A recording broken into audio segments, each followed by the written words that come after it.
Candlewick on Brilliance Audio presents the unabridged recording of Bluefish by Pat Schmatz, performed by Luke Daniels and Kate Rudd.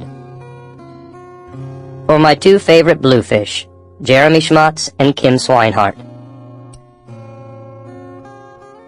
Chapter 1. Travis stood in front of locker number 78. The clatter and bang and yammering voices pounded at the back of his head. He started the combination, slowly spinning the dial. 17, back to the left. Kablam! Something hit the locker next to his head and sent a jolt through him. He whirled, fists up and fight juice flooding. A shoe landed on the floor next to him. New white leather with a dark blue swoosh on the heel. Travis took a shaky breath in and out and wiped his hands on his pants. He picked up the shoe and looked around. The hall was full of kids talking, laughing, slamming lockers, and heading toward class, but nobody so much as looked his way. Seemed like the shoe had thumped out of thin air. Travis leaned against the locker and held the shoe sole to sole against his own. It was a size or 3 smaller and made his ratty Converse, edged with swamp mud, look like something he'd dug out of a dumpster. A head bobbed down the hall toward him, dipping with a one-shoe walk.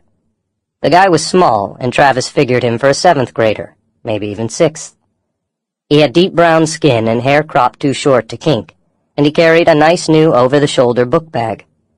He was very tucked in and tidy, except for his shoeless left foot. His right foot wore a new white Nike. Travis waited until the kid passed, then edged up behind him. When he got close enough, he bumped the shoe into the kid's hand. The kid spun around, brown eyes big and mouth open to show a bundle of braces. Travis hustled on past, weaving into the crowd. If it were him, he wouldn't want to have a big chat. He'd just want his shoe back. First period. Travis settled into a seat on the outside row, halfway back. Social Studies, Ms. Gordon. She read down the roll call, made it through to the W's, called Vita, and then tripped all over a last name. "It's Husky," said the girl behind Travis.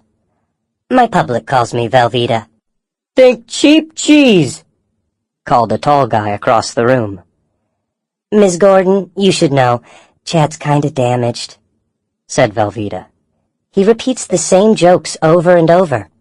I think it's a condition, but we don't talk about it." "Shut up, cheap cheese." Chad flipped her the bird. Sample complete. Ready to continue?